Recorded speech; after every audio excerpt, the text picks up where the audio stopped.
Okay, this meeting of the Essex County Board of Chosen Freeholders is hereby called to order.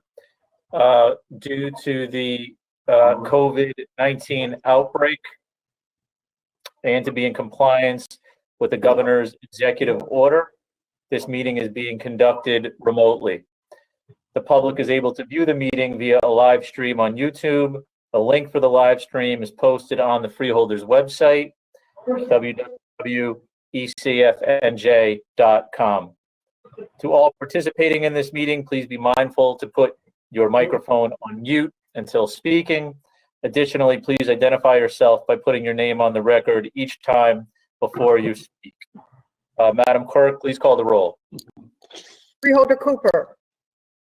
Here. Freeholder Graham. Here. Freeholder Johnson. Here. Freeholder Luciano. Here. Freeholder Mercado. Here. Freeholder Pomares. Here. Freeholder Vice President Richardson. Here. Freeholder Siebel. Here. Freeholder President Gill. Here. Okay, we're going to admit the salute to the flag since we are conducting this meeting remotely. However, for all of those who have been affected and are lost to the COVID-19 virus, let us pause for a moment of silence. Essex County, as of today, has lost 1,444 individuals to this virus. So we ask that you please keep those families and everyone who's been affected by this virus in your thoughts and your prayers. So a moment of silence, please.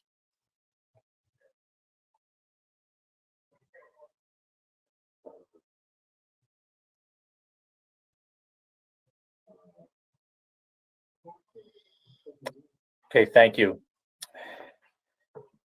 I have before me the certification from the clerk that this meeting is in compliance with the Open Public Meeting Act. Madam Clerk, are there any transcripts to be approved? Mr. President, there are none. Okay, Madam Clerk, are there any topics of discussion? Mr. President, there are none. Okay, Madam Clerk, let's move to the public comment session. Today's meeting is a combined conference board meeting, and we will vote on every item on the agenda. However, since we are meeting remotely, the public has had the opportunity to submit questions and comments for consideration. At this portion of the meeting, the clerk will read the questions on agenda items only into the record at this time and state the names of the constituents.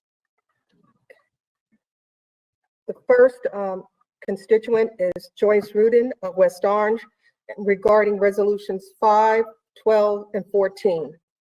Resolution 5, 2020 county budget agreement and insertion of items of revenue from the state of New Jersey Department of Community Affairs for the amount of $497,209.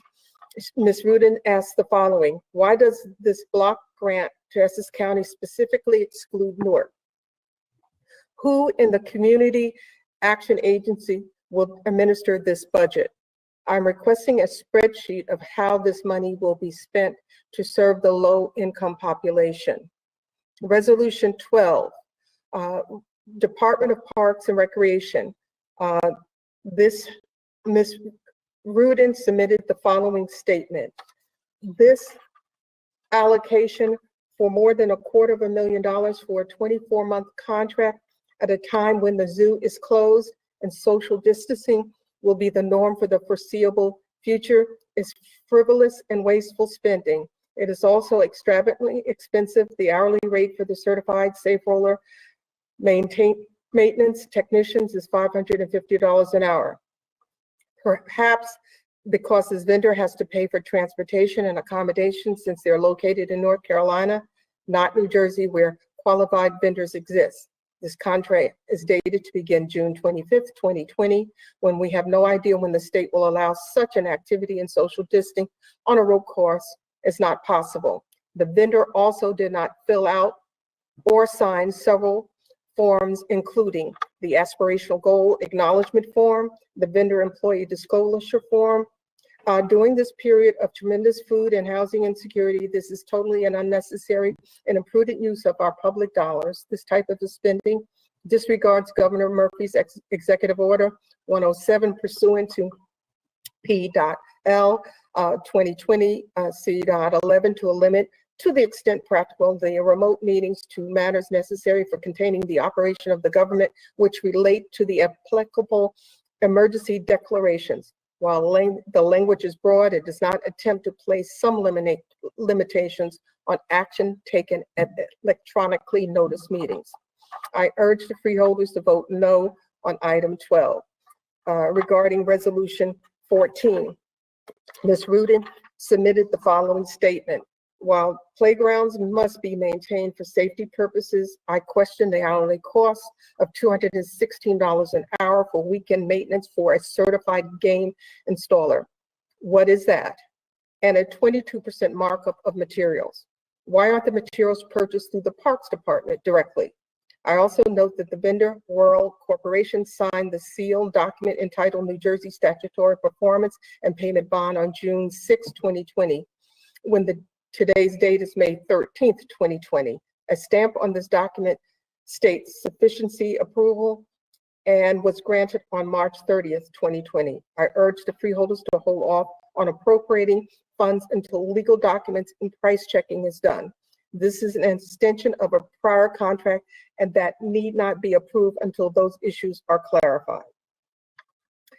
Next constituent is Judith Rosenthal of Milburn regarding resolution 12. From Ms. Rosenthal, I object to this contract for the following reasons. The bid pricing form states that the maintenance technicians for the Treetop Adventure course will be paid at a rate of $550 an hour. This is not a mistake. There is not an extra zero in there.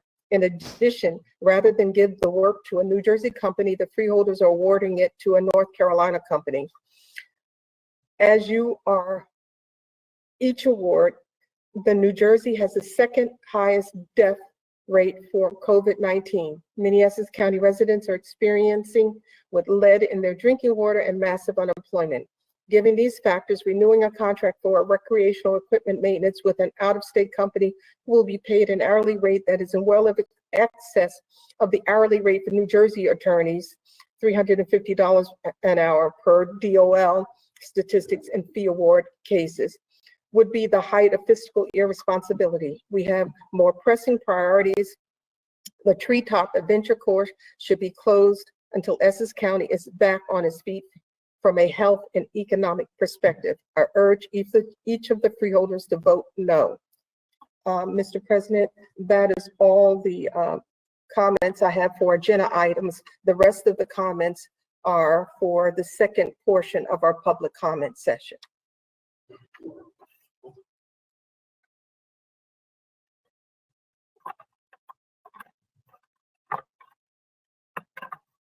Madam Clerk, please make sure that all this information is relayed to the administration for appropriate response and this has already been provided to the freeholders, in advance of the meeting today. Yes, Mr. President. Okay, Madam Clerk, do we have any ordinances or resolutions for introduction and first reading? Mr. President, we have none. Okay, Madam Clerk, do we have any ordinances or resolutions for listing purposes only? Mr. President, we have none. Okay, Madam Clerk, do we have any ordinances or resolutions on second reading and public hearing? Mr. President, we have none. Okay, Madam Clerk, we'll now move to resolutions number 1 through 4, which are with the Department of Citizen Services, the Division of Youth Services. Please read them into the record at a later time. Mr. Jackson, resolutions 1 through 4.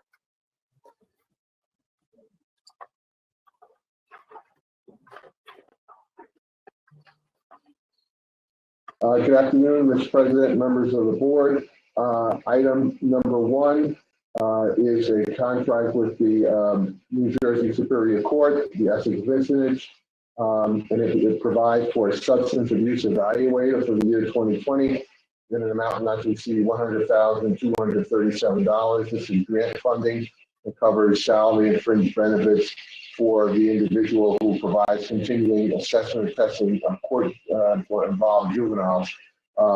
And the court relies on this disposition and the judgment of this individual when it's making this decision.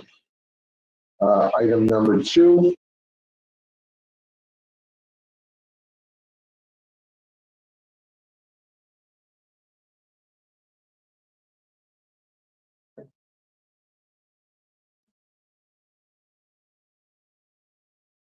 His mic. We'll touch it. I'll start again. This is with the Division of Youth Services as a contract with the New Jersey Superior Court Family Division to provide telephone notification services for 2020 in the amount not to exceed $16,992. The individual works 19 hours a week and conducts telephone notifications to families who are involved with the court to schedule their court hearings. And this individual has proven to be quite effective to ensure. No. You can hear me, correct? Yeah. So to appear for scheduled court hearings, and the court has found that the individual's efforts have done quite a bit to improve attendance. And there's no match required from us from the County of Essex on this one.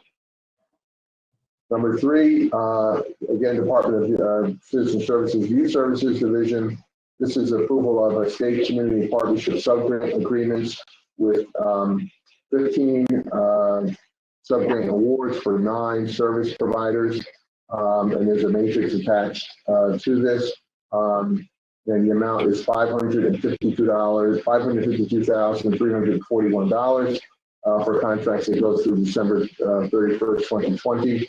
At leadership, there was a request to have the representative from Aspira online, and Mr. Valentin, who's the director, is available for questions on this particular item. We can come back to that, Mr. President, for that. Item number 4, Department of Citizen Services, again, Youth Services. This is approval of JDAI Innovation Subgrant Agreement with statewide parent advocacy network of Essex County in an amount not to exceed $61,200. This is provide support services again for court for the youth and the parents who are involved with our court system. This is grant funding. The board approved the budget insertion on 4/15/2020, and there is a $10,000 match involved here, but that's paid by the vendor. And again, Mr. President, Mr. Valentin is here from Aspira should the board wish to have him address.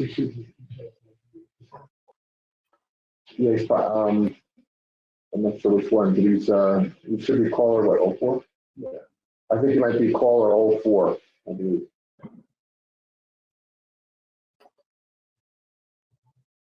Okay, thank you, Mr. Thank you, Mr. Jackson.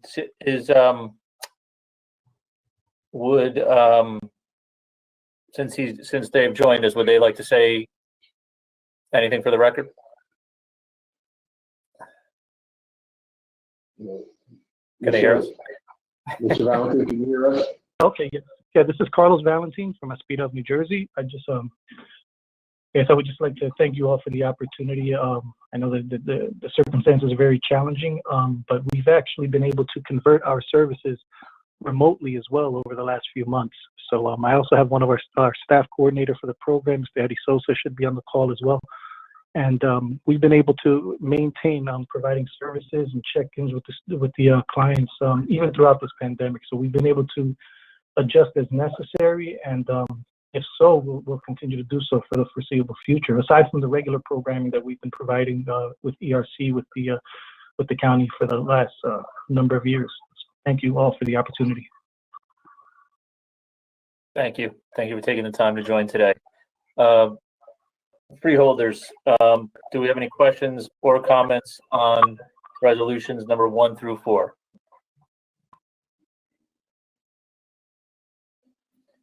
Okay, hearing or seeing none. Freeholders, I have a motion from Freeholder Cooper and a second from Freeholder Graham to take resolutions number 1 through 4. Roll call, Madam Clerk. Freeholder Cooper, Yes. Freeholder Graham, Yes. Freeholder Johnson, Yes. Freeholder Luciano, Yes. Freeholder Mercado, Yes. Freeholder Pomares, Yes. Freeholder Vice President Richardson, Yes. Freeholder Siebel. Yes. So moved. Thank you, Madam Clerk. Let's move to resolution number 5, which is from the Department of Citizen Services and the Division of Community Action. We can read it into the record at a later time. Mr. Jackson. Thank you, Mr. President. The county anticipates receiving $1.42 million as part from the Department of Health and Human Services through a community services block grant. This portion of this 497,209 is the first tranche of that allocation, and it's used to provide a range of services to residents impacted by COVID-19 pandemic, from low to moderate income communities, with emergency assistance activities including housing assistance, rental, utilities, counseling, nutrition, and senior disabled services. The monies will be allocated as follows. East Orange Community Development Corporation, $135,000. Irvington Neighborhood Improvement Corporation, $135,000. Montclair Neighborhood Development Corporation, $127,767. And there's $100,000 for Essex County for administration and oversight. And that's covers that.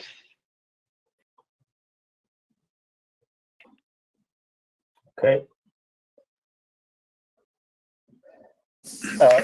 Mr. Parlavecchio. Thanks, Mr. President. I do have a question for Mr. Jackson. Mr. Jackson, is there separate funding or stimulus funding that goes toward enhanced testing that's coming? I understand what you said about this. This is directed for people and services, but is there separate funding that's coming down the pike that you know of? There are four major pots right now, one of which is the CARES Act funding, which we received, and also we will be. And Fielder Johnson, are you done with your questions? Mr. President. Okay. Just Yes, double Mr. checking, President. Fielder Cooper. Okay, great. Thank you. So, Mr. McInerney, you mentioned this, but for number 5, this installment is part of the community development block grant money that came under the first iteration of the CARES Act.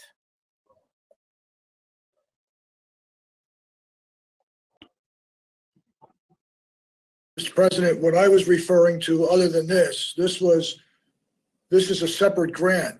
There is also additional monies that the county has received, which I've asked for the documentation and the backup paperwork on, and how those monies are going to be expended. Some of those funds may involve not only distributions to the county, but potentially to municipalities. Nothing from what I've seen has yet to be, laid out in anything definitive. So my goal is to work with the administration and to get a handle on what those sums are going to be used for. Those are the larger sums that recently came into the county. But this is a specific grant for COVID-19 that I've itemized in the schedule that'll be part of the, as I said, the larger schedule that include just about everything, will include everything that comes in under the CARE Act. And so this way the freeholders will have an idea of the funding that's coming in and the expenditures that these funds are designed to fund. Right. No, that's great. That would be extremely helpful for us to have, a matrix of the different pots of money that are now coming either directly to the county or through the county via the state, as it pertains to COVID directly related relief. Because it was, from what I read, the county received a direct payment, since we were a county over 500,000 that we were eligible for under the first round, or not the first round, but under the CARES Act legislation, but that legislation also included additional funding, grant-based funding for the community development block grant program. So do we, Mr. McInerney, and maybe this question for either you or the administration, do we know, in terms of the community development block grant money that was in that legislation, how much we are in line to receive as a total number? I couldn't give you that number right now, Mr. President. I believe the number was in the $1.2, $1.3 million range. I believe for the CDBG, we'll get that for exactly. This money is actually a community services block grant program, different from CDBG. And then again, as I mentioned before, there is the CARES Act funding and also funding from FEMA it's not funding, but reimbursement that we would submit from FEMA for costs that we have incurred to respond to the pandemic. So there's essentially right now 4 pots of dollars that are available to us. And I think that, Mr. President, I think the challenge will be on the larger grants that we've seen, or the large grant that's come into the county, is how that money is being utilized to offset some of the cost incurred because of COVID-19. And it's a wide range of expenditures covering a wide range of services and goods, and how that's going to impact on our budget as well in terms of offsetting costs that have been charged to the operating budget. I'm not familiar with how the administration is dealing from an accounting standpoint with it, whether it's more or less like a dedication by rider or charging into the budget and then showing a reimbursement for it. But the size of the funds that we've received are going to present an accounting challenge to make sure that the board's aware of where those monies are expended. It could go from the correctional facility, it could go to a multitude of different cost areas, with the county. It's my understanding that some of those funds are currently being utilized for those goods and services that are applicable to COVID-19. Mr. President, this is Freeholder Cooper. I have a question. Yep. My concern is, and Mr. Jackson, can you please give us a timeline on what the county intends to do and how the county intends to spend these additional COVID dollars that we got for CSBG, ESG, and CDBG? I understand that the county, we directly have our own expenses that we've incurred because of COVID, but we have to keep in mind that there are other municipalities that are not direct entitlement municipalities, like the city of Newark and East Orange, that get their money directly.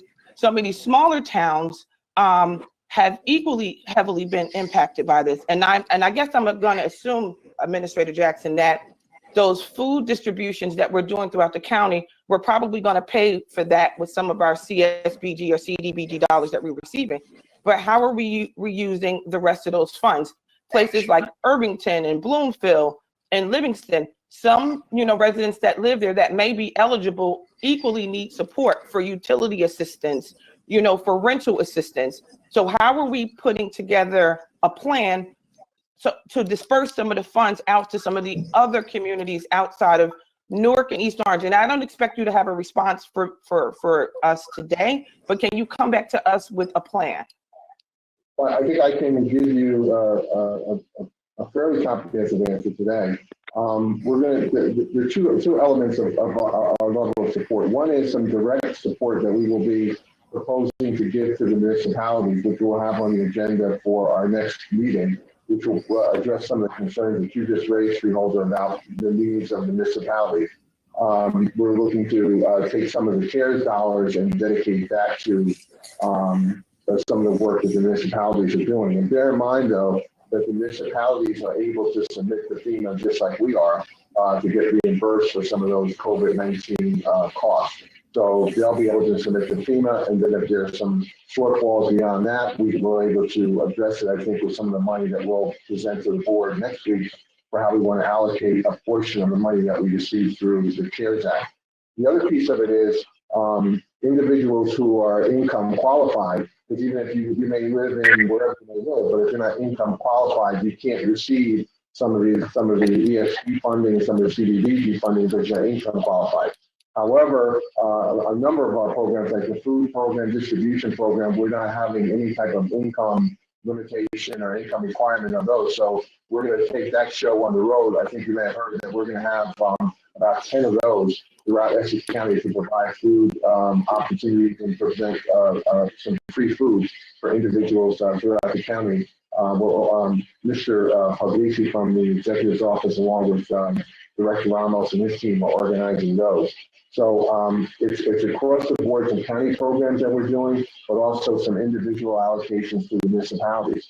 I should also add that while the money sounds, in many cases like a lot of money, this is not a windfall for the county of Essex or for the municipalities.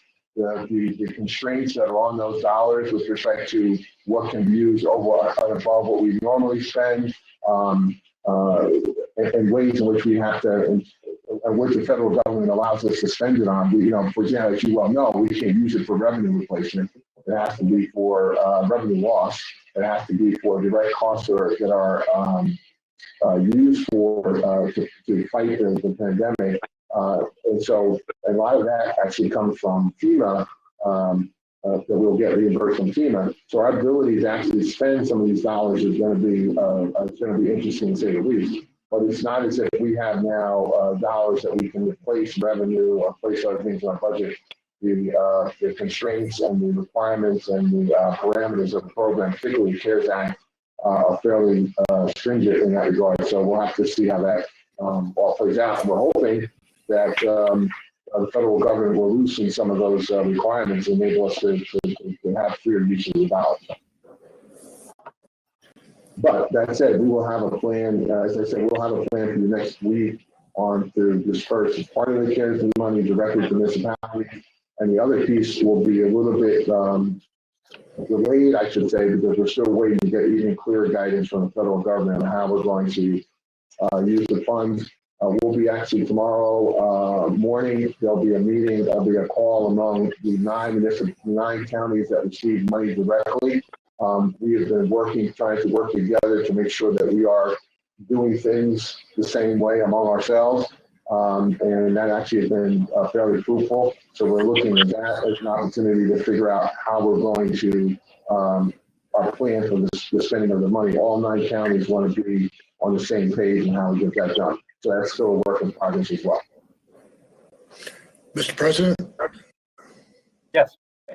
One of the other issues would be the monies that are allocated to Essex County municipalities, trying to understand what the county's responsibility will be for monitoring the correct use of those funds. Will the county be responsible for overseeing the use of those funds, and will there be some sort of audit process that either the county or the municipalities will have to go through in order to affirm that the monies were expended for the intended use? And again, my concern is, what are the county's responsibilities with regard to the municipal funds that are going to be allocated to each municipality? So I don't know what they are yet, but each of the municipalities will get a memorandum of understanding from us. I actually county council to Gassion to weigh in on this as well. So each of them will receive a memorandum of understanding,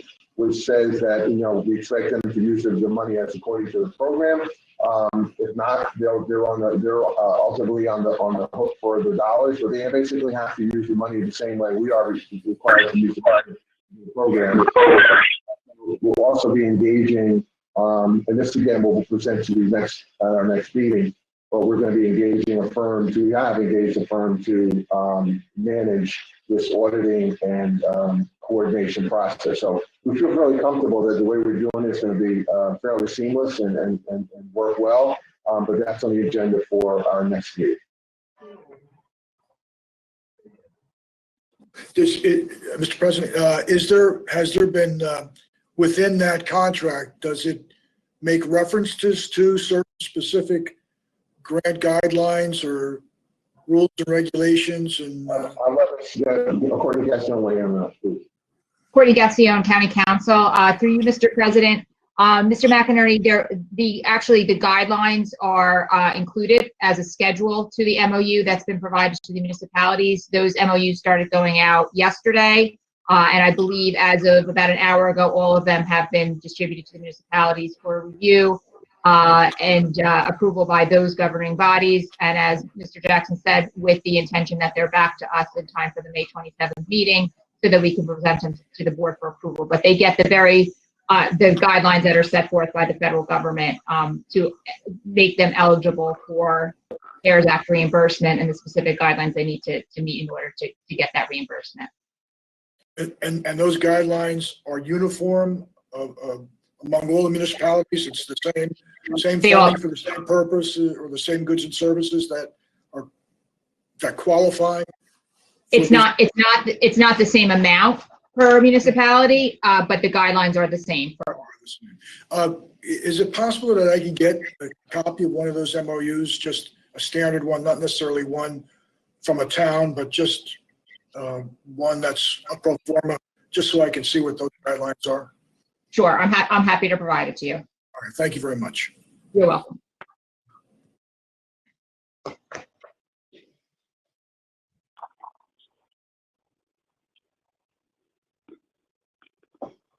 That firm that was mentioned, Mr. Jackson, is that something that comes back to the board? At the moment, Mr. President, we actually have an agreement with the firm to do financial consulting with us at the moment, and so we think it falls right within their current agreement that we have. Mr. President, I have a question. Mr. Johnson? I want to ask Mr. Jackson, our administrator, so that feeding last week that happened in Branchbrook Park, will the county be getting reimbursed for that feeding that we did with the food, giving out the food and all? Because they gave out over 200 boxes of food. Yes, through you, Mr. President, we do. Yes, Freeholder, we do. We expect to be reimbursed for that. So it'll be coming out through this money that we are approving today. Not through this program, because that program didn't have specific income restraints. No matter what your income was, you were served at that event. If it was income constrained, this might be something that would work, but this would come out of that event, and the other 10 that we would do will come probably more likely coming from the CARES Act.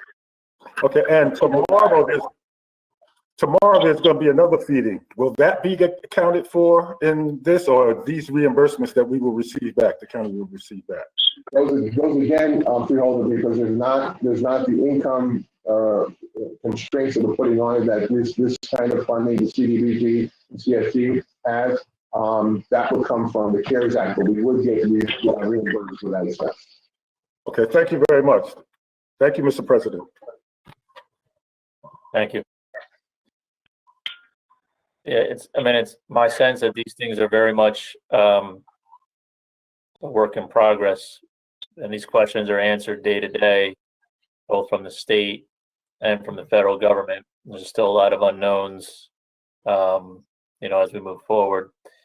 So, since there's so much real-time information, just and trying to communicate that as much as possible. The other question, in terms of actual reimbursements, you have a set of things which are eligible for reimbursements from FEMA already. The county has submitted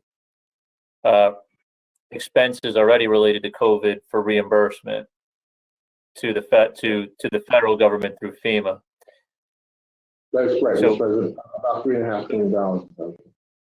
So I think we should provide that list, Mr. Jackson, to the board, what so far of what we have requested to be reimbursed for. And secondly, those reimbursements are usually 75%. So this additional money that we're going to receive from this money that we've already received from the CARES Act, will that cover the other 25% of those related expenses? Yes, Mr. President, it would. Okay. So potentially we could have full reimbursement for almost all the money that we have spent so far to help respond to the pandemic.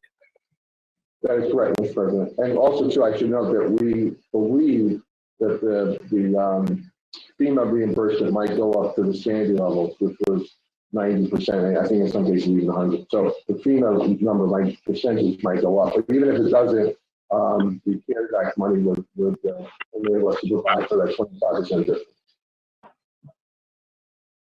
Got it. And to the extent that we can, how do we coordinate with our municipalities in that respect as well to make sure that we're centralizing some of those costs and the response, so things that we can cover versus, because the municipalities are eligible for the same reimbursement? Yes, the municipalities are, Mr. President. And what we've encouraged them to do is to submit to FEMA first to get the 75%. If that percentage changes, then we'll adjust accordingly. But we've suggested that they submit to FEMA first.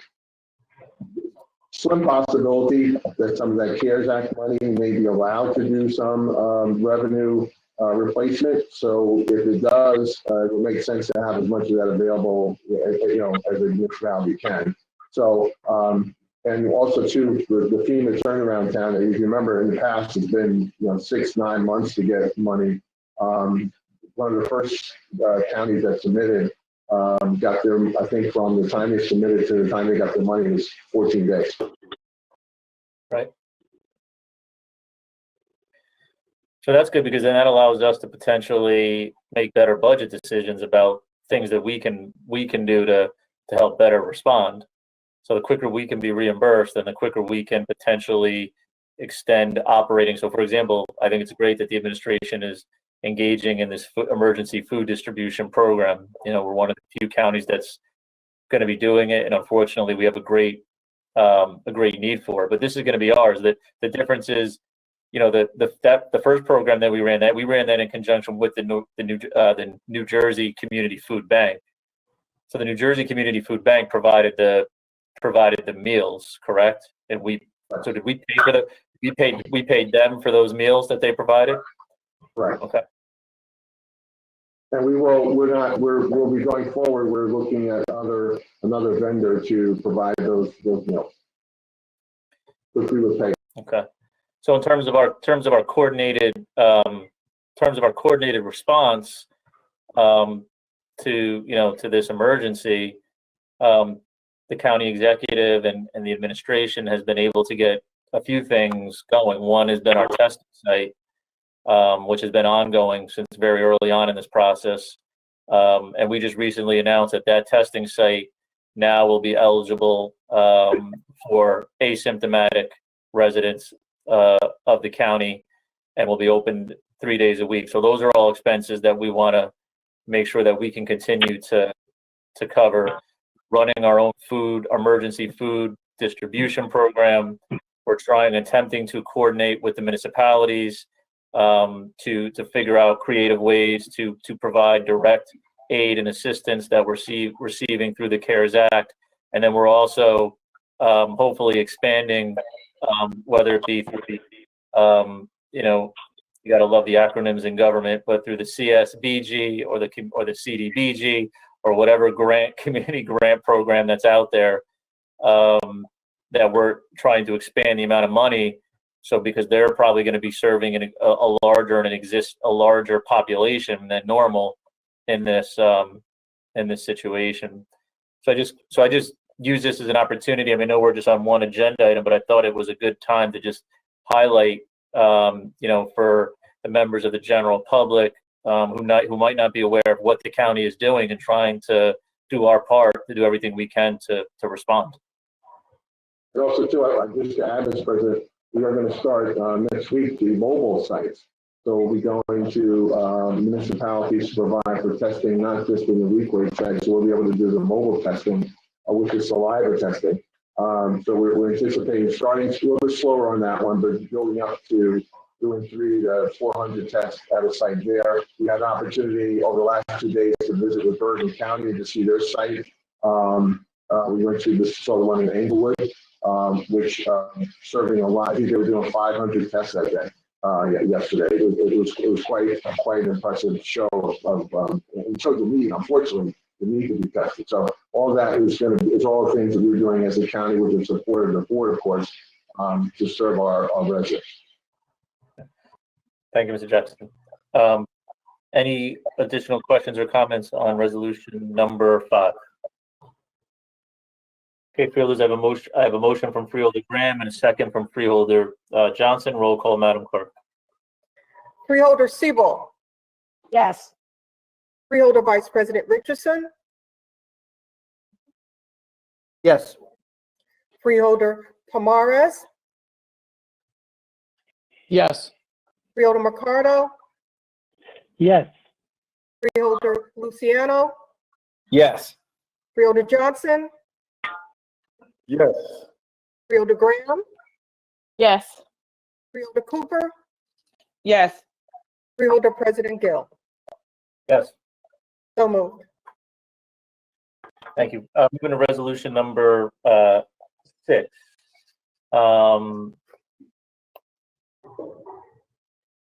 Which is from the Office of the Surrogate. We can read it into the record at a later time. Mr. Jackson.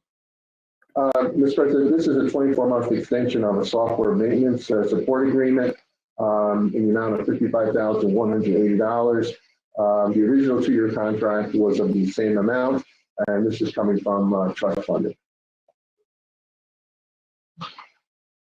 Okay, Mr. Parlavecchio. Yes, Mr. President, this is, as Mr. Jackson said, an extension of a contract that was bid back in 2018. One thing I noticed is that the amount that was expended so far in the past term of the contract is far below the not to exceed amount. I don't even think it reached $3,000 in what was expended according to the decision memo. Is this on an as needed basis, or is there an anticipation that we'll come somewhere closer to the not to exceed amount, or?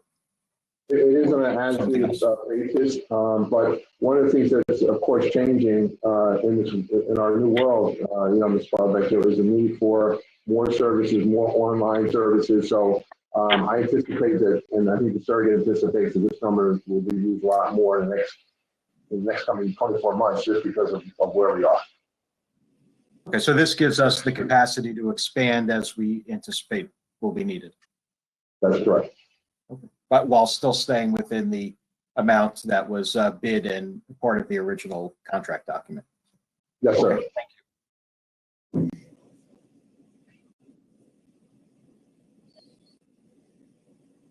Mr. Parlavecchio. Nothing further. Thank you. Okay, thank you. I'm sorry, Ms. McInerney. I have no comments, Mr. President.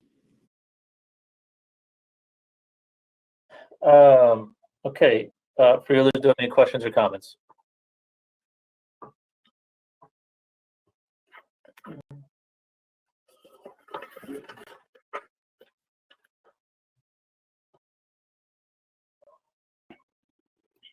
Freeholders, I have a motion from Freeholder Johnson and a second from Freeholder Luciano. Roll call, Madam Clerk. Freeholder Cooper, Yes. Freeholder Graham, Yes. Freeholder Johnson, Yes. Freeholder Luciano, Yes. Freeholder Mercado, Yes. Freeholder Pomares, Yes. Freeholder Siebel, Yes. Freeholder Vice President Richardson, Yes. Freeholder President Gill. Yes. So moved. Okay, we're moving to resolution number 7. which we can read into the record at a later time. It's from the Department of Health and Rehabilitation. Mr. Jackson. Mr. President, this is just an acceptance of a letter of intent to participate in this program.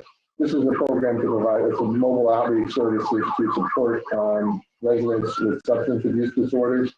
$263,960. This is a first-time grant for us, and the funding is coming from Department of Health and Human Services, as you said.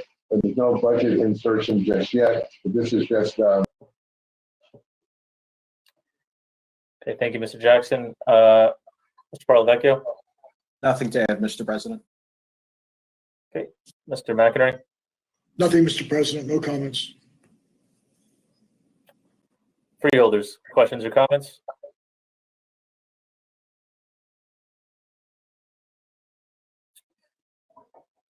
Okay, Freeholders, I have a motion from Freeholder Luciano and a second from Freeholder Mercado. Roll call, Madam Clerk. Freeholder Siebel, Yes.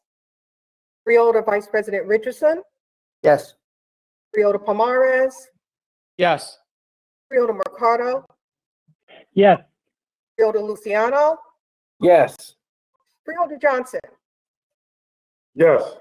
Freeholder Graham, Yes. Freeholder Cooper, Yes. Freeholder President Gill. Yes. So moved. Okay, thank you, Madam Clerk. Moving to resolutions number 8 and 9, which are from the Department of Public Works. Mr. Jackson. Thank you, Mr. President. Item 8, as you know, we are moving to our new headquarters for DFAP at 321 University Avenue. This is a part of our moving out of 18 Breakfast Street. This is a contract to do a final cleanup and removal of existing furniture from 18 Breakfast Street as required to do by our lease. We received 5 bids for a total of 10 potential. There's a lump sum of this contract of $313,275 for the work, and there's a $50,000 repair work allowance in this contract for a total of $363,275, and we will. This will enable us to get out of the building under our current lease timely, so we can move on to the new headquarters. Item 8 is, as you know, part of the ongoing renovation, if you will, of our headquarters here at the Hall of Records and around the entire complex. Part of it is repositioning of the first floor of the Hall of Records. This is for number 9 is a 180-day agreement with Altec Building Systems to renovate the first floor. This is going to come from capital funding, and the pricing here is, let's just say we received 6 bids, and this was the winning bid, and the price included $250,000 allowance for hazardous materials and PSE&G and other issues that may arise. And again, it's coming out of capital funding and the amount of $1,655,000.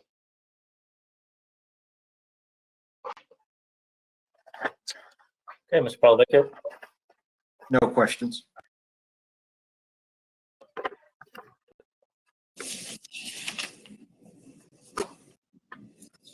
Mr. McInerney.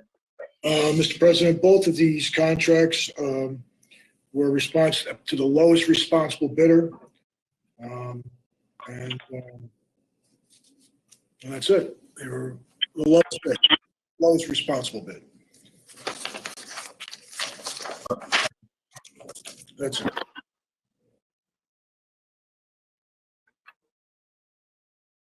Freeholders, additional questions or comments? Mr. President, through you. Mr. Jackson.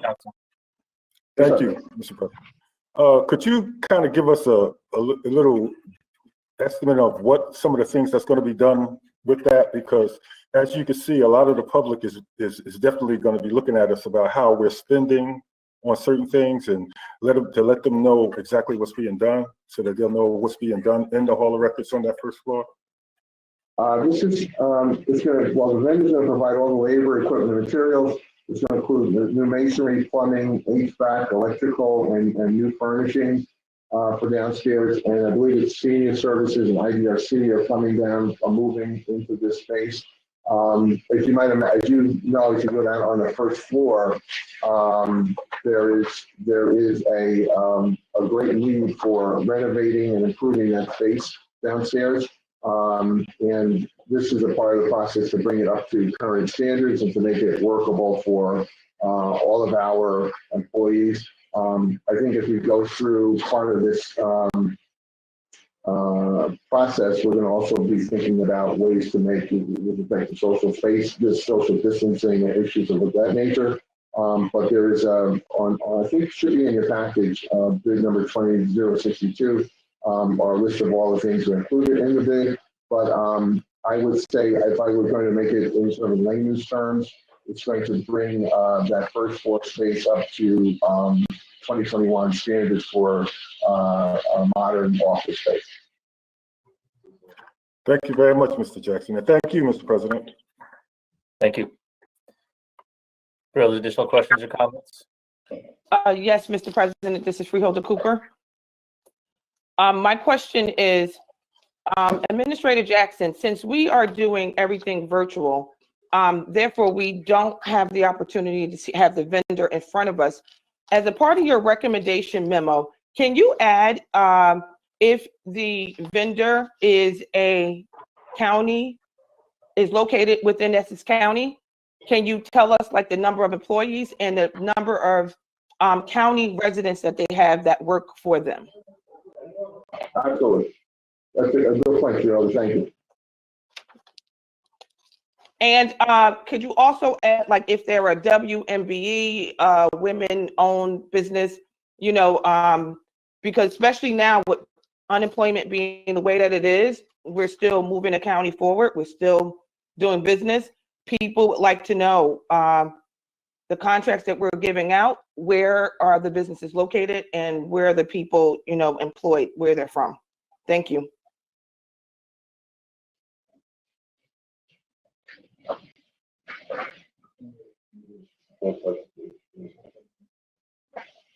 Yes. I just, you know, to the first, for number 8, the vendors from Newark, from number 9, the vendors from Point Pleasant. But and I'll also get you the employment information as well for you. Good point. Thank you.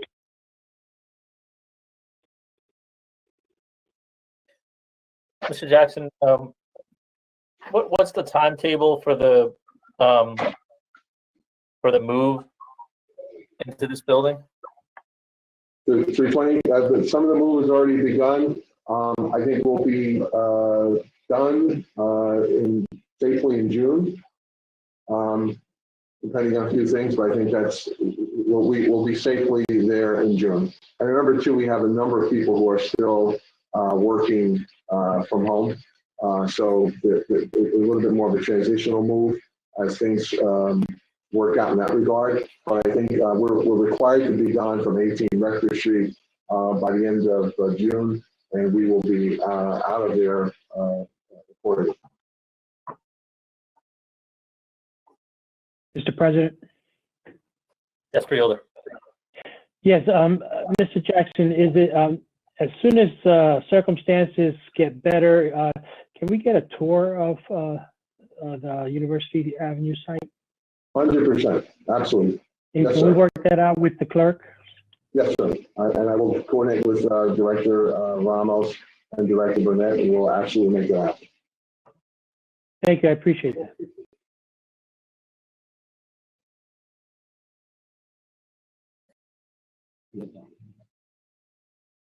Mr. Jackson, do we anticipate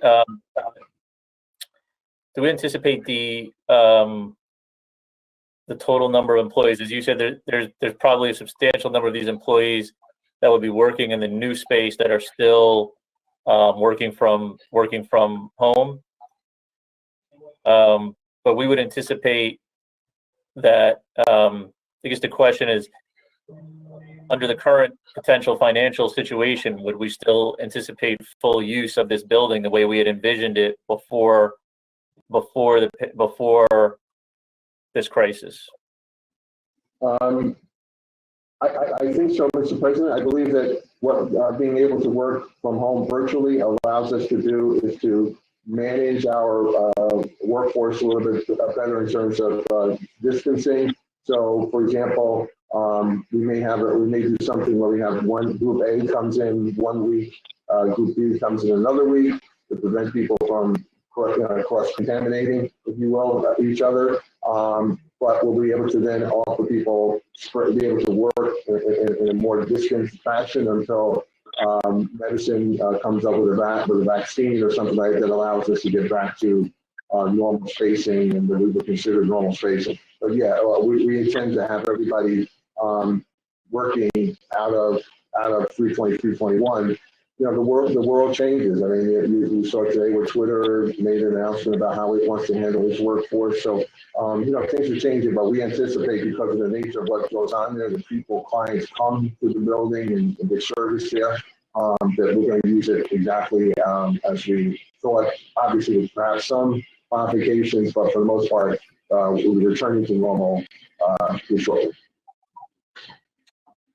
Thank you, Mr. Jackson. Freeholders, additional questions or comments?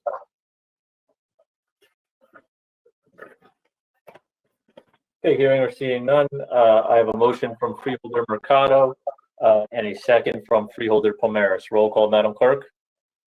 Freeholder Cooper, Yes. Freeholder Graham, Yes. Freeholder Johnson, Yes. Freeholder Luciano, Yes. Freeholder Mercado, Yes. Freeholder Pomares, Yes. Freeholder Vice President Richardson, No on 8, yes on 9. Freeholder Siebel, Yes. Freeholder President Gill. Yes. So moved. Thank you, Madam Clerk. Number 10 has been withdrawn by the administration. Let's move to 11 through 14, which are from the Department of Parks. Please read them into the record at a later time. Mr. Jackson. Thank you, Mr. President. I'll just preface some of these by saying that we need to be in position to get back to some level of normalcy, and what many of these contracts are just extending contracts that we have in place so that we're able to do so all on an as-needed basis. Most of them should be on an as-needed basis, so it enables us to, again, come back even at a modified basis, but be able to address some of the issues that we'll have in our park. Number 11 is a contract with the Portageon company to provide for sanitation units in our parks. We received 2 bids in the previous 2-year contract. We're just extending that. This is going to come from operating funds, and this is rental units, of course, have to comply with New Jersey and local house codes. Number 12 is a contract with, and I should say, I should go back to number 11. I should say for the record, the amount is $359,875. I'm sorry, what was that? My mistake, I should have said that. That's not an extension. This is actually 2 bids received from 8 potential bidders. I apologize for that. But that's, again, going to doing business to a company doing business called Mr. Donald.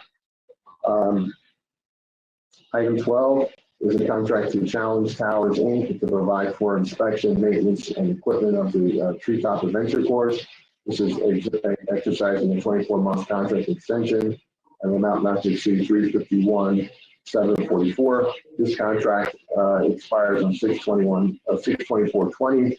So we're able to proceed with the course. We'll be in a position to do so. And again, this is on an as-needed basis. Number 13, again with Department of Parks, is a contract award to Aquamis. This is a second of a 1-year extension in the amount not to exceed $363,069.25. This contract expires on 6/9/20, which is again enable us to proceed to do some things that should we need to. This is open-ended as needed contract. The last contract we spent 324. The last 2 years. Last year we said we took 324 20144. So it was largely expended in that process during the last year. And the contract includes, in the spring, they turn on the sprinklers, the fountains, and the aerators, and the playground water equipment features. They maintain them throughout the year. They install new water systems as needed, and in late fall, early winter, they turn off all the water systems.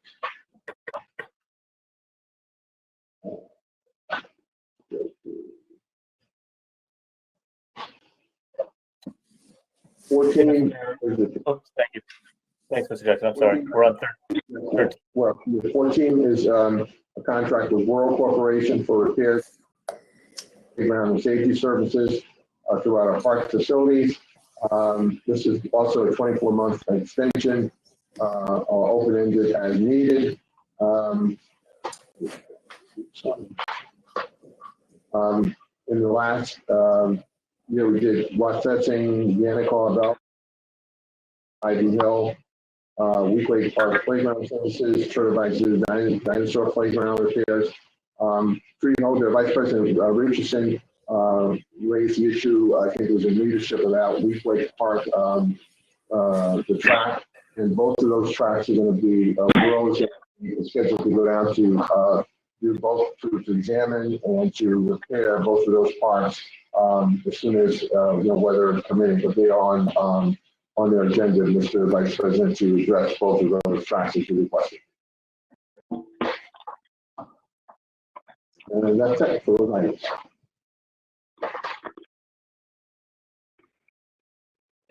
Mr. Palavecchio? Company from the last time they came before the board. I don't know if they came in person or if they were on by link or some video link. But are they the same group that installed the treetop or built out? I remember some discussion because I know a member of the public asked the question, why do we have somebody from out of state? But I thought there was some connection to the system. I don't have the answer to that question, Mr. Palavecchio, but we'll get the answer for you shortly. We're making a phone call now. Right, and I apologize for I can't remember what happened, but I do recall there was a question 2 years ago about where this why this vendor was coming in from North Carolina, and I thought it had something to do with the installation or the product that we had in place. I'm advised that they did not install the original, Mr. Palavecchio, and it was a specialized set, and we'll just, they won the original contract, and we'll just extend it. Okay, thanks for the information. Attorney?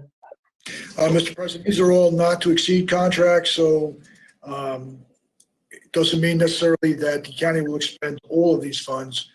There's a unit cost within each one of these contracts that'll determine eventually the total amount expended.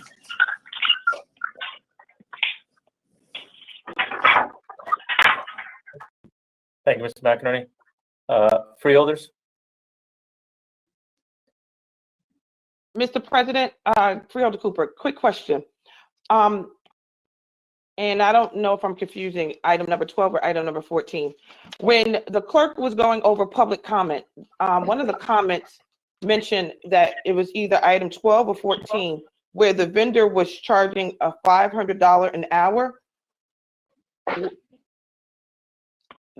Madam Clerk, what item was that? Do you remember?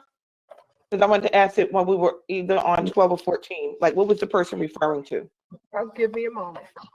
All right, thank you. But in the meantime, that was just my quick question. Thank you. It's item 12. Yes. The amount in question was $550 an hour.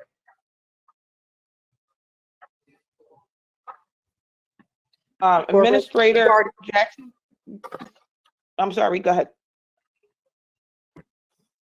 Do you know, where is that $550 an hour that the person is referring to?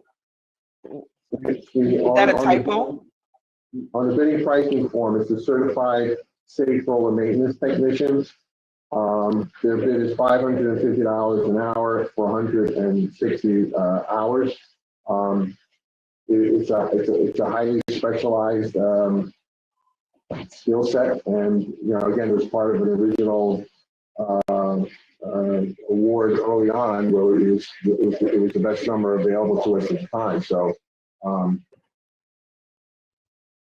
Were there only vendor? Were there other vendors? I don't remember how many people bid on the original one. I can find that out. I don't know how many people on the original bid for this extension 2 years ago. I don't know how many people, but I can find that out. Thank you. Through you, Mr. President, Mr. Jackson, how many employees would that $550 an hour cover? That's not just for one employee. It's got to be for multiple employees, correct? Yeah, Any idea how many salaries we're talking about here? I get that for you, sir. This is Vice President. Thank you. Working on it again.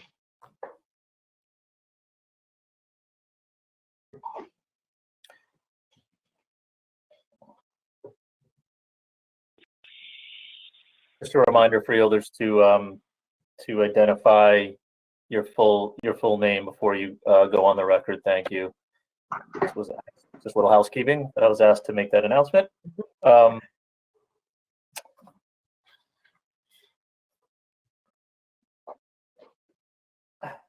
The question, Mr. Jackson, this is Julius Coltree, Deputy Administrator. There was only one bidder on this particular bid in 2018.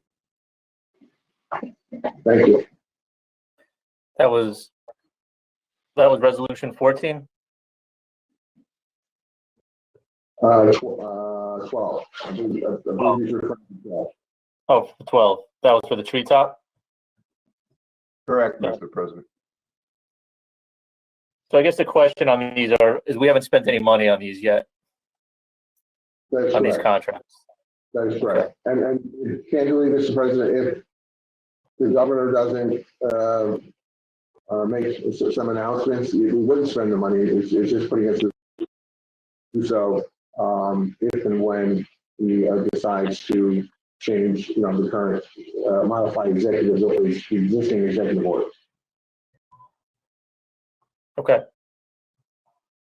I mean, because in my opinion too, that not only the executive orders about what we're going to be able to do, but what the world now looks like also will factor in, the fiscal dynamic in the county is also, I think, part of this decision. So to me, it's really twofold. It's not just whether or not we're able to run the treetop, this summer. It's I will tell you right now, I would have difficulty approving, again, speaking only for myself, voting for an expenditure on the treetop, to repair the treetop golf course, excuse me, the treetop zip line, when we are going to have record levels of unemployment in the county. So, I hear your point, Mr. President. I think there's a counterbalance to that is that we do generate a lot of revenue. So one of the things that this will enable us to do is to generate revenue to help the very issues that you're talking about. So we have that counterbalance of revenue and cost. So that complex is a big revenue generator for us. So when it's not functioning, we're not getting that revenue in. So we have to, again, balance out the issues that you're talking about, but also understanding that we need revenue to fill the revenue gap. So that's actually a big point, Mr. Jackson, and maybe it's something that as we come back and bring these agenda items back to the board, that we could bring them with some of that analysis as well, both on your side and I think maybe Mr. McInerney on our side as well, to be looking at these agenda items in the context of revenue generated and investments that we may be making, which have a greater long-term implication to help put people back to work or to provide some assistance that they're clearly going to need. Yes, sir. Okay. Mr. President, it's Freeholder Cooper. I'm sorry. Sure. Freeholder Cooper. I have a question as a follow-up to Freeholder Vice President Richardson's question. As a part of determining how many employees are part of that $550 per hour, my other question would be, do we really need this vendor for 24 months? Do we have to execute a full 24-month extension? Could you do a 12-month? Was it ever determined that this is the only vendor available that could provide you with the specialized expertise that you need? Was there nobody available in New Jersey to do this service? Those questions, what I know helped me in making a decision. So, and since the treetop isn't open right now, do we have to vote on item 12 today, or can we hold it? Are other questions? Thank you. Well, I think that I would say yes, we should vote on it, because again, it puts us in a position so that the contract doesn't expire and then we have to go back out. And again, as Mr. Coltrane noted, there was only one company that responded. And you know, this is again a very kind of a specialized work here. So it's a 24-month contract, but obviously it only functions when the weather permits. So it's only in the season that it does that.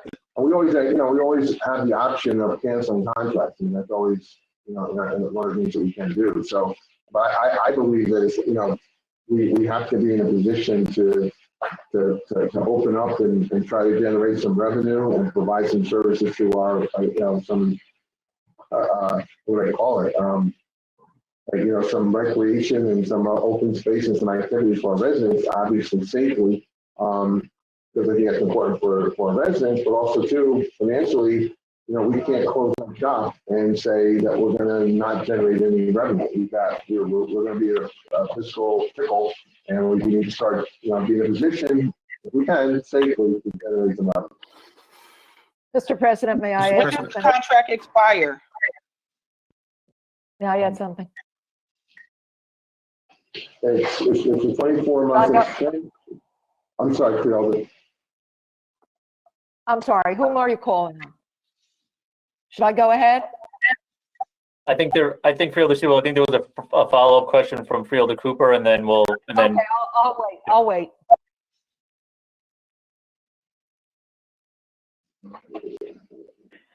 The expiration date is when June is- 24th, 2020, which is 2022, but yeah. All right, so June 24th, today is May 13th. We have another meeting on May 27th. So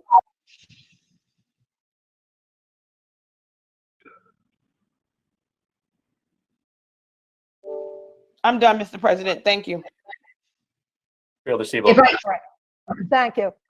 If I remember correctly, the last time we had this contract, we had a lot of trouble finding someone in this country.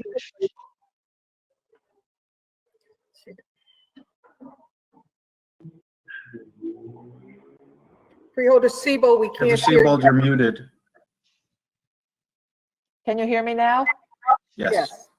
Okay, it keeps muting itself and I'm not even touching it. If I remember correctly, can you hear me now? Yeah, Freeholder, I think you should sit back so you don't trip it.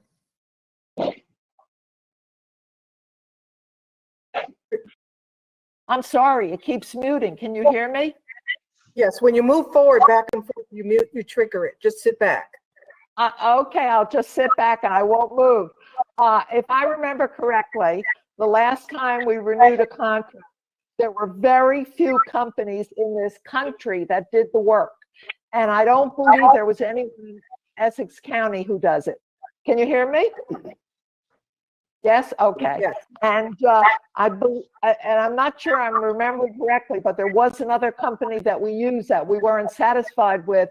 And then we moved to this company, and it has to be maintained so that when we go back to a new normal, it can exist. If we ignore it and let it go, we're not going to be able to use it when we have the ability to do so. And I think we have to maintain it. But in the meantime, it's not to exceed a certain cost.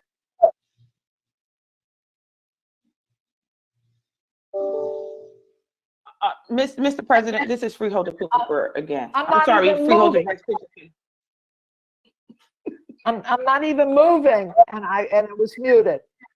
I don't know how much you heard me. Freeholder Sebo, we heard everything. You did? Okay. Did you hear my last comment that if the work doesn't need to be done, it won't be done? It's a not to exceed contract? Yes, Okay, thank you. Mr. President, Julius Coltree, Deputy Administrator. I was speaking with the Parks Department, and they have never had this particular technician out as of yet. And the reason it would be one technician flying up from South Carolina for that particular price. But as of this date, since the inception of the zip line, it has never been used. Right.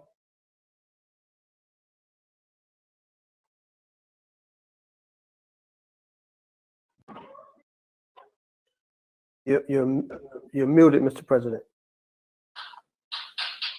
Thank you.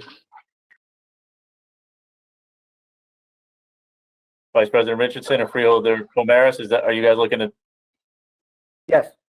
you guys can jump in. Okay, it's Vice President Richardson. Thank you, Mr. President. Mr. Jackson, should this be, should it go through tonight? When would the work start? And how soon do you think that this would actually open? Well, there's a hard call, obviously, depending upon. Certainly what I'm hearing is a June, sort of mid-June is when people are talking about some things loosening up in our parks and other areas. So this would be timely for us to be in that position. Whether or not that gets extended or not, I don't know, but I think we should be ready, should we be able to do that. So that's why there's a little bit of timeliness in this now, because again, that sort of mid-June time frame happens, we have to coordinate all this and make sure this is inspected. We can't open it unless it has to by state law. So all this kind of puts us in a position to be ready. And again, if we're not, we're not. But I think we should be ready to, whenever the governor says it's okay to do something. Again, a follow-up question, Mr. President. This is Richardson. So he's going to be coming up for an inspection, or coming up to do specific work? Both. We have to pass. We have to be pass an inspection. And that's part of this, inspected twice a year. But we also do all the maintenance and other kinds of things as well. So there's two, both are okay with the vice president.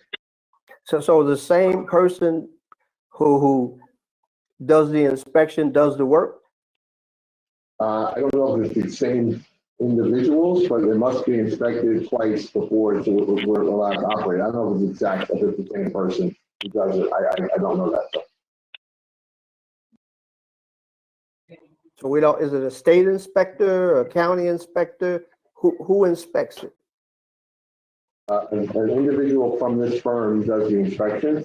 I presume it's authorized by the state to do so, but I don't have that exam. I will find out for you and get back to you on that. I don't know. I don't have the answer to that specific question. I think you can find Mr. that. Jackson. Thank you. Julius Coltree, Mr. President, through you. Yes, the DCA comes out and inspects that service after it is done by the vendor. Thank you. Mr. President, Carlos Pomaris. So because it's a not to exceed contract, I don't see any harm in approving it. Two things that concerned. I am concerned that if we don't approve, we won't be ready if and when we're ready to go. But more importantly than that, we want to never fall behind on any considerations of safety and having to redo equipment that we failed to maintain. I don't think that's ever been the case here. So I think by approving the contract, we will be in a good shape to open when we do. More importantly, we'll always maintain our equipment in good order, and preventative maintenance is off.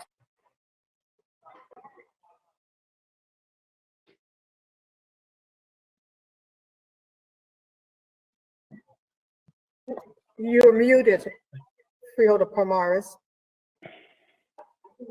I think he was done. Okay. Freeholder Mercado. Freeholder. I concur with my colleague Carlos. This is a not to exceed contract, and we want to be prepared. Understanding that the park is not going to be open now and in the very near future, but when we do, we need to make sure that we are prepared. And I don't see no harm in approving this contract, understanding that it's a not to exceed contract.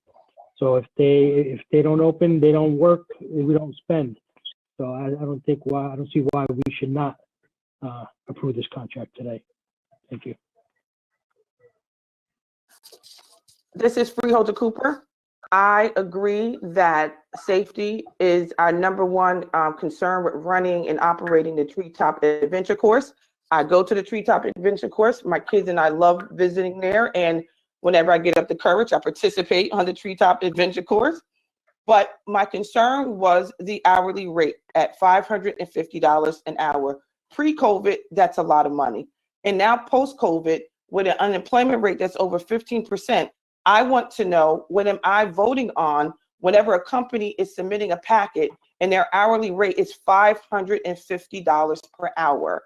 And because I wasn't here when this original contract was approved by my predecessors and the other freeholders that were sitting at the time, it is incumbent upon me to ask those questions. You guys have provided that information. I believe Mr. Coltree said that it's one technician that's flying up to us, I think from the Carolina or something. And did he, I just wasn't able to hear him. Did he or did he not say any money was expended? So I appreciate that it's not to exceed contract for a period of time. So I will yield. Thank you.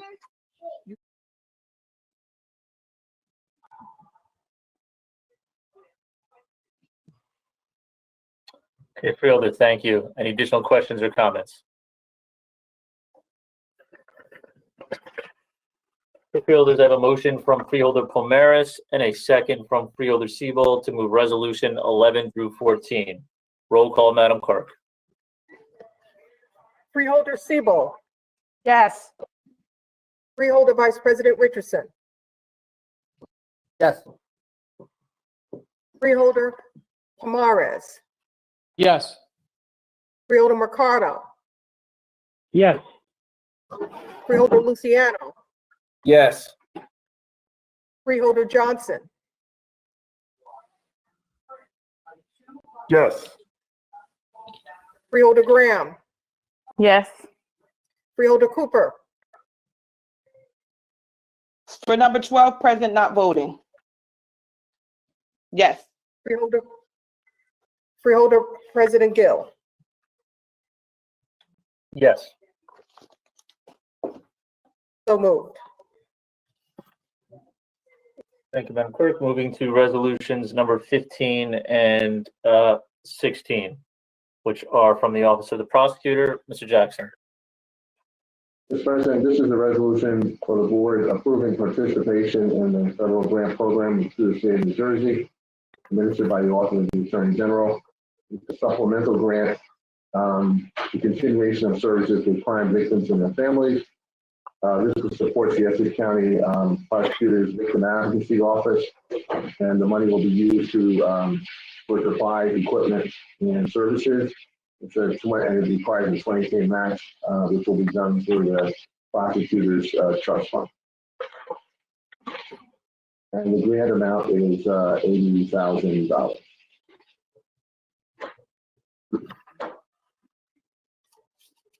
Item 16 is a county budget insertion of revenue from the Jersey Office of the Attorney General, again for the Victim Advocacy Program. And this is inserting that $80,000 that I referenced earlier.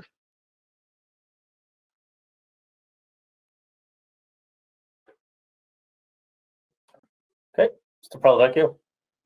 No questions, Mr. President. Okay. McInerney. No questions, Mr. President. Okay. Freeholders, questions or comments? Okay, hearing or seeing none, I have a motion from Freeholder Siebold and a second from Vice President Richardson. Roll call, Madam Clerk. Freeholder Cooper, Yes. Freeholder Graham, Yes. Freeholder Johnson, Yes. Freeholder Luciano, Yes. Freeholder Mercado, Present, not voting for 15 and 16. Freeholder Pomares, Yes. Freeholder Vice President Richardson, Yes. Freeholder Siebel, Yes. Freeholder President Gill. Yes. So moved. Thank you. Let's move to resolution number 17. Number 17 has been withdrawn by the administration.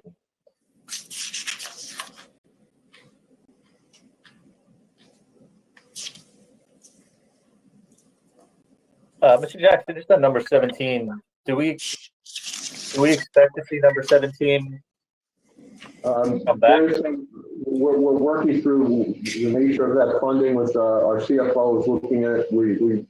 There's some confusion about how that grant came in and so forth, but we're just not in a position to bring it forward to the board right now. We anticipate by the next meeting we'll have that. Moving to resolution number 18, which is the Office of County Council, Mr. Jackson. County Council Gassion. Thank you. Through you, Mr. President, Courtney Gassion, Essex County Council. This is an amendment to the amendment to the professional services agreement between the county and the law firm of Dakotas Fitzpatrick, Cole and Giblin in the matter of the County of Essex and the County of Essex Board of Freeholders versus Aetna. You'll recall this matter involves a litigation that was filed by the County of Essex against Aetna, our former health insurance carrier, seeking reimbursement for the overpayment of premiums. As I reported during our last leadership meeting, we had a very positive result in this case, probably about 4 weeks ago now, where the federal courts upheld the motion for reconsideration that was filed by Aetna. They upheld the county's position that they were entitled to this reimbursement, therefore finding in favor of the county. We had been subject to the reconsideration motion by Aetna, and as I said, they were unsuccessful in that motion. The case now moves to the damages portion of the litigation, which is what generates the need to expand this contract for our underwriting expert. This contract had currently been in the amount of $50,000. We're looking to expand it by another $60,000 to $110,000 so that our expert can provide the additional services needed for the damages portion of the litigation. Specifically, he'll have to complete his expert report and testify during the hearing, where he will provide detailed information about why the county is entitled to the reimbursement they are seeking. So therefore, this is an extension of an existing contract from $50,000 to $110,000.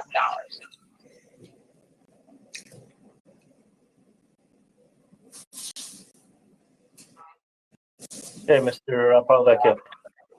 Yeah, just a question. So just to be clear, even though the contract here is with the law firm, it's a contingency contract as far as the law firm is concerned, but this is money to allow the law firm to not retain the expert, but to increase the retention amount of that underwriting expert, correct? It's not additional money to the law firm for the legal fees. That is correct. The law firm has been retained on a contingency basis. They previously retained this expert on our behalf with the initial amount of $50,000, and this is increasing that to $110,000. None of this money is received by the law firm. It flows directly to the expert. They have retained them on our behalf. Yes. Okay. Thank you. Mr. McInerney.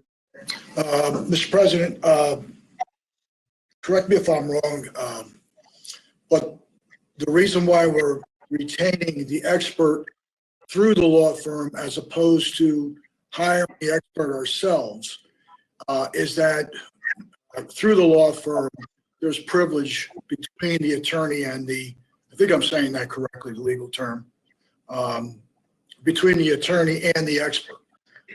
That, it seems to insulate the expert from some outside exposures, the fact that we're running it through the attorney. Maybe there's some, Courtney might expand on that, or. Through you, Mr. President, that is correct, Mr. McInerney. That's certainly one of the reasons, one of the primary reasons why we did retain the expert through the law firm. It also helps expedite the retention process rather than having to go through the RFQ process. This is somebody that the law firm has worked with in cases like this. This is a case of pretty large magnitude, lot of document review, a lot of analysis that has to take place. So they were familiar with this particular expert. Had vetted him on our behalf. So we were comfortable that was the most efficient process to utilize in retaining an expert. Right. And then the only other contract outside of the law firms and the expert here is a contract that we approved for, I believe, for documentation to put together the exhibits, or to code the exhibits. That's correct. That other contract is with a company called RVM. They were the document review firm that we retained in order to do document review analysis and then really more collation and organization of the documents and identify them for production through discovery, and then ultimately they'll be utilized as well for this expert analysis. But because there was over 100,000 documents in the case, we retained them to do that for us, as well as the storage of those documents for us through the course of the litigation. Are these the only contracts that are relevant to this case? The documentation one, the Dakota's contract, and expert going through Dakota's? They are the only contracts, yes. Okay. Thank you very much. You're welcome.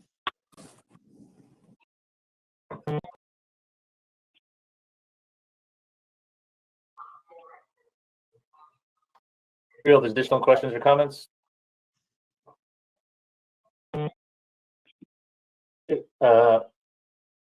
Freeholders, I have a motion from Freeholder Vice President Richardson and from Freeholder Cooper. Roll call, Madam Clerk. Freeholder Sebald, Yes. Freeholder Vice President Richardson, Yes. Freeholder Pomares, Yes. Freeholder Mercado, Yes. Freeholder Luciano, Yes. Freeholder Johnson, Yes. Freeholder Graham, Yes. Freeholder Cooper, Yes. Freeholder President Gill. Yes. So moved. Thank you, Madam Clerk. Let's move to resolutions 19 through 49, which are all memoriam resolutions, and a resolution proclaiming May 6th as National Nurses Day. Clearly needed in this during these times. The month of May as Mental Health Awareness Month, another very critical thing at this point in time, and May 4th through 8th as Teacher Appreciation Week, and also honoring our first responders who have lost their lives. You can read those into the record at a later time. Freeholders, do you have any questions or comments?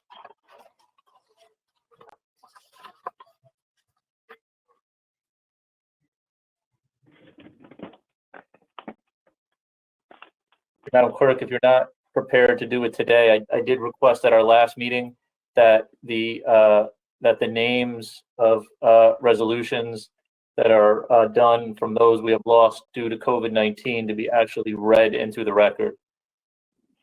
If we're not prepared this meeting to do it, I want to make sure we're prepared at the next. I am prepared. Okay, thank you, Madam Clerk. Please read those into the record. Okay. Margaret E. Schultz, Ellen Elizabeth Michael, Edward Masulas, Francis Linardi, Ellen Sanchez, Scott Geiger, Dennis Raymond Siegler, Martin P. Kelly, Gertrude Steiner, Marie Petra, Prita, Frank Prita, Joseph DeRoma, Victor Off, Dorothy Howard, Mary Amutis, Yol Ala Salvado, Santa Beretta,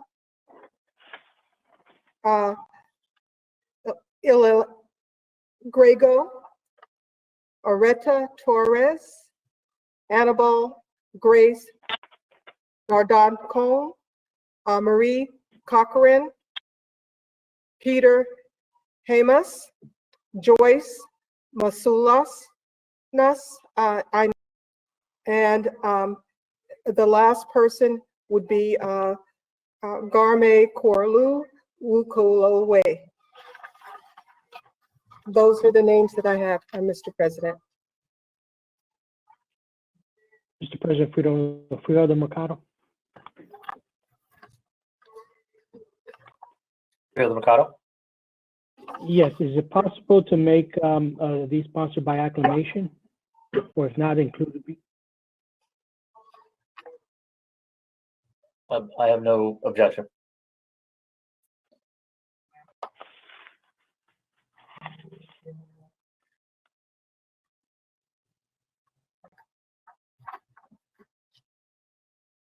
Thank you. Yep, thank you.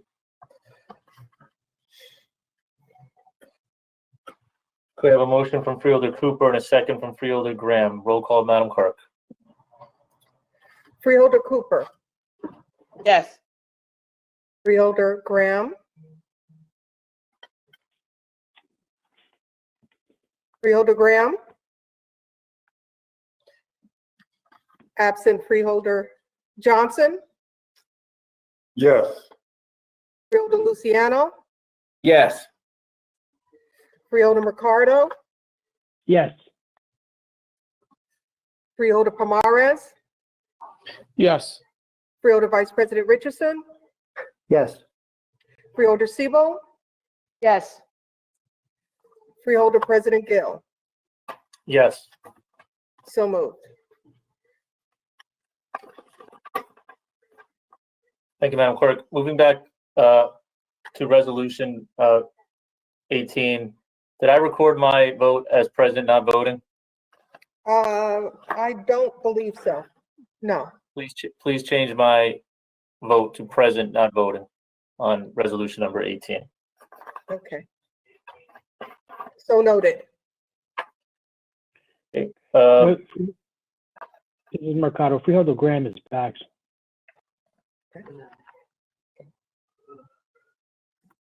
So you change it to president vote.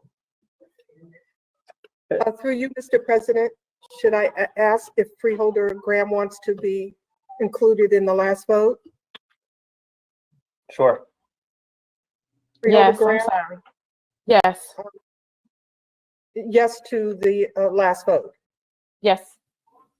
Okay, so noted. Freeholders, do we have any reports of board committees? Legislative reports? Are there any written communication? Freeholders, do we have any unfinished business? New business? Okay, Madam Clerk, let's move to the public comment session on non-agenda items. However, since we are meeting remotely, the public has had the opportunity to submit questions and comments for consideration. Madam Clerk, please state the names of the constituents, identify the topic, and you will read their comments and questions into the record at a later time, and we will respond to them in writing.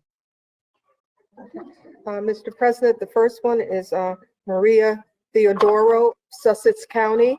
Hi, my name is Maria Theodoro. I live in Sussex County. I'm writing to demand the release of people detained and held by ICE in our community in the face of the COVID pandemic, as well as inmates at Essex County Correctional Facility. Last month alone, 2 people died inside the facility. Essex County is once again hiding behind an investigation to justify releasing any information about these people.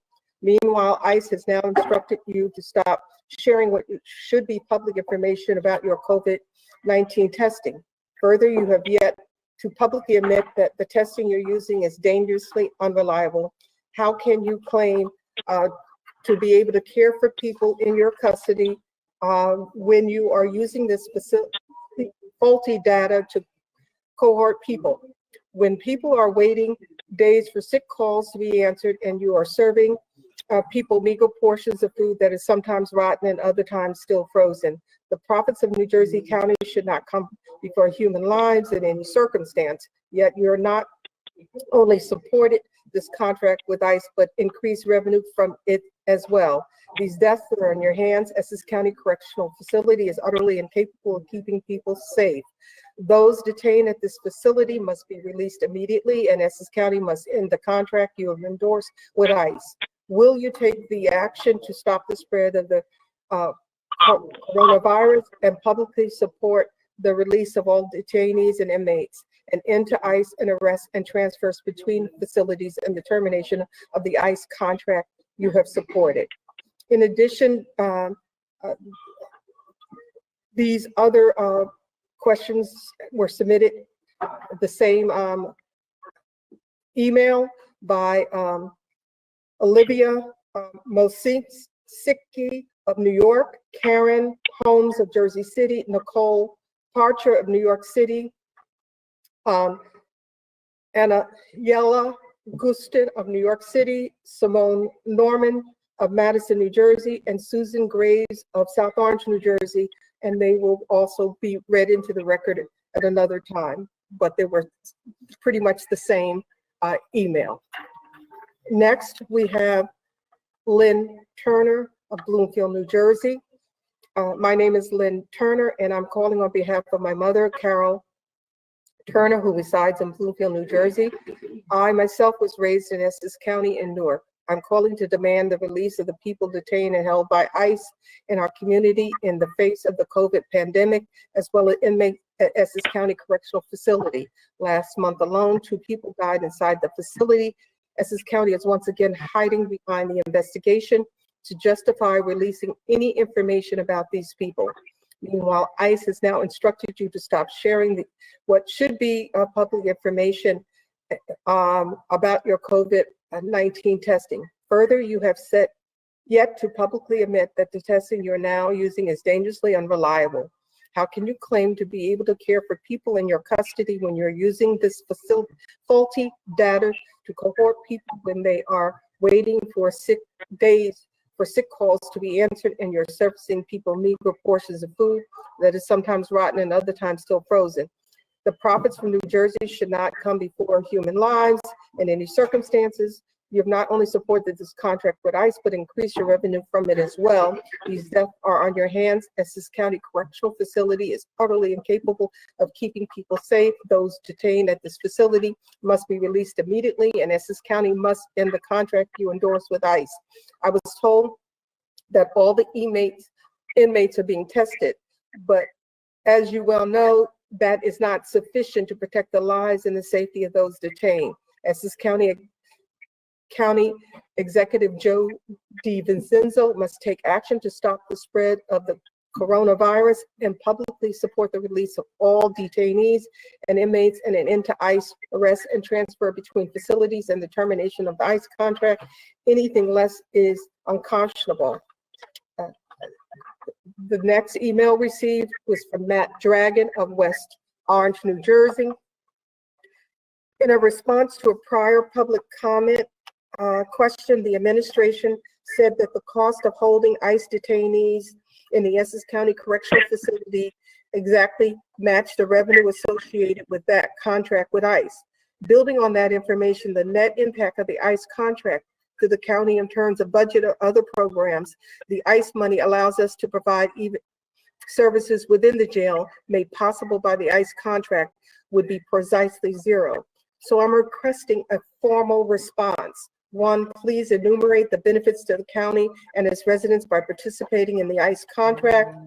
What would the change for the county and residents if there were no ICE contract? 3, would there actually be savings from ending the contract?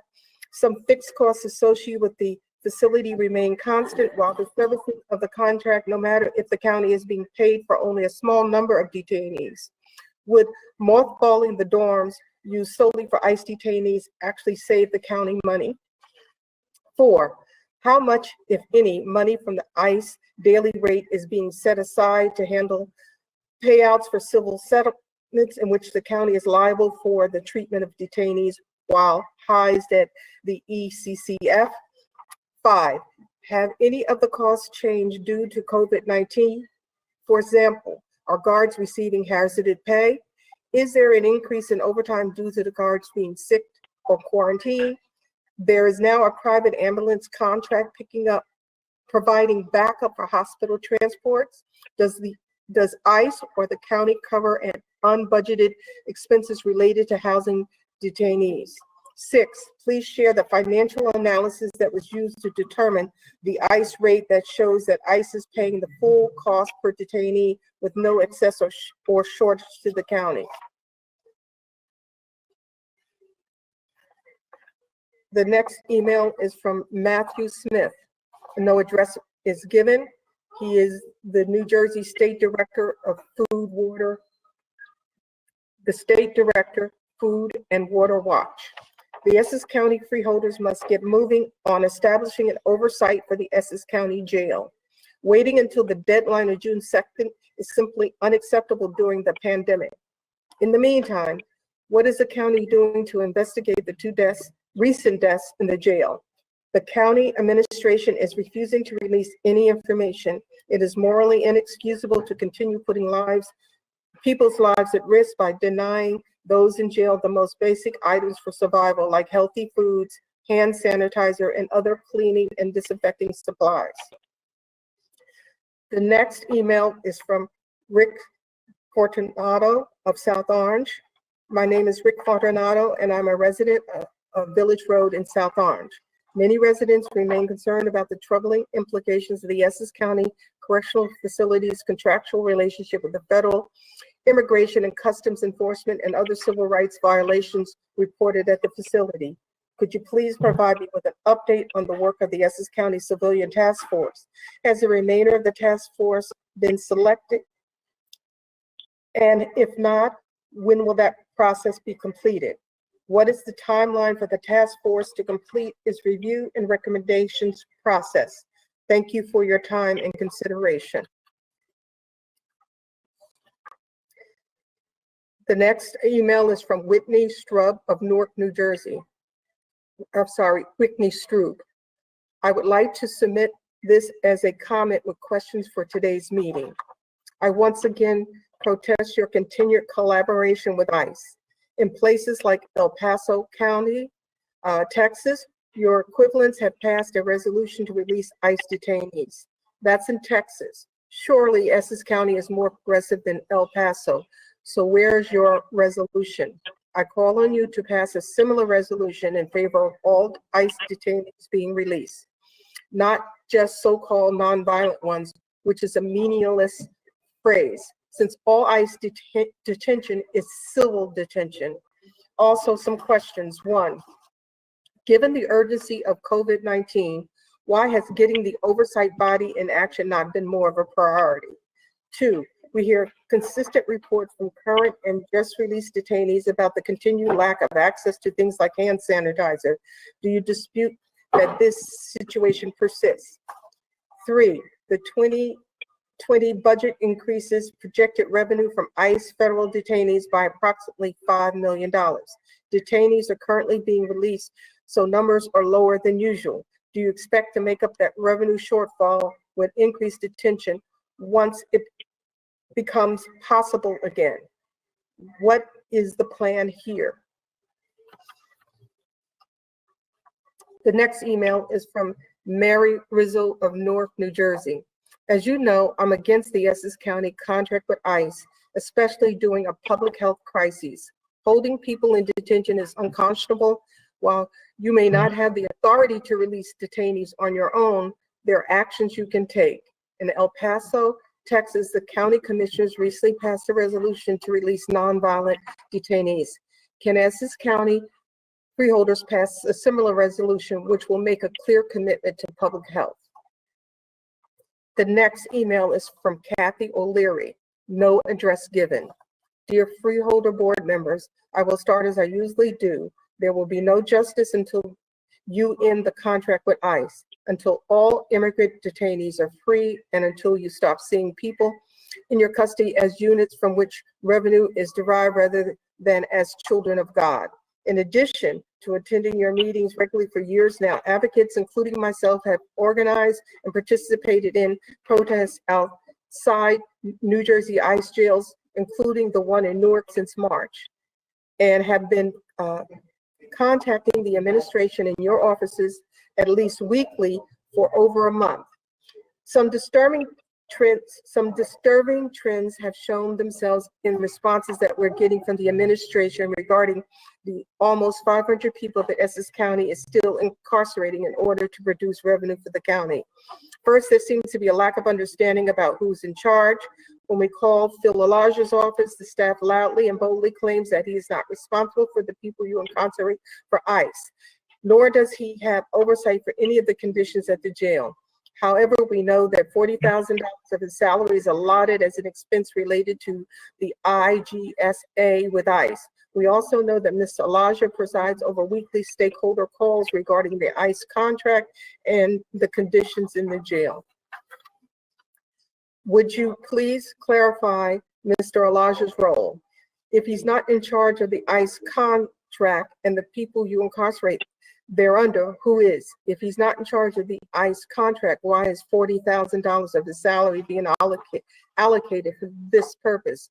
Second, there seems to be a complete lack of sense of urgency when it comes to getting the oversight board that you, the members of the Freeholder board, if there was ever a time that an oversight board was needed, it is now, when conditions in the jails are deteriorating as a result of the worldwide health crises. This leads me to my next point, which is the denial of those conditions by everyone who has any responsibility in the Essex County government. We hear how Essex County Jail has the best conditions and the most forward-thinking, innovative, and even humane policies of any jail in New Jersey and possibly the country. If that were true, New Jersey and the United States really is in a sorry state when it comes to upholding the rights and dignity of incarcerated people. This is what we hear from the family members of the ICE detainees and from other advocates and from detainees themselves.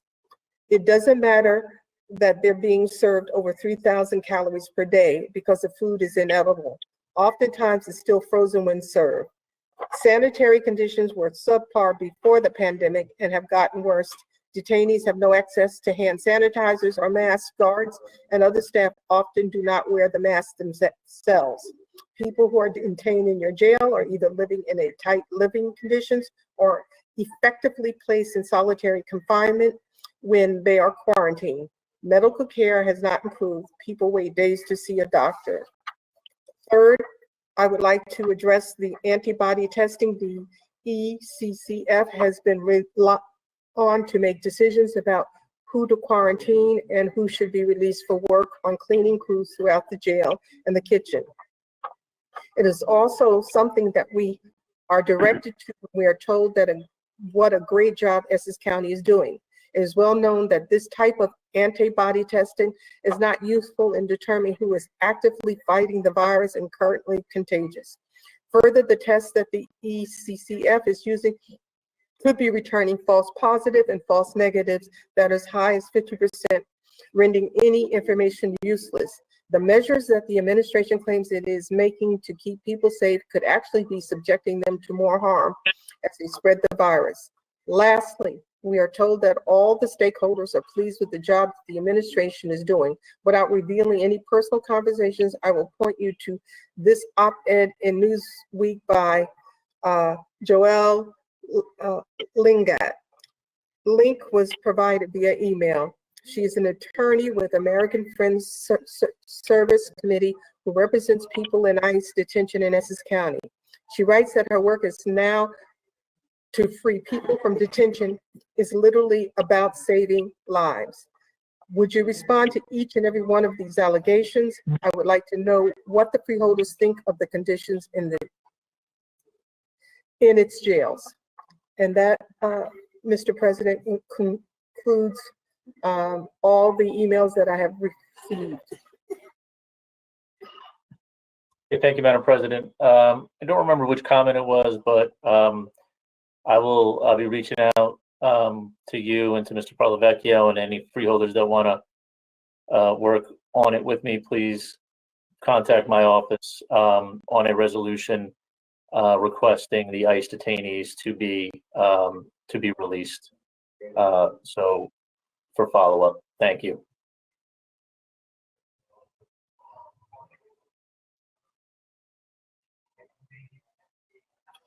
Freeholder comments. There's any comments you would like to make?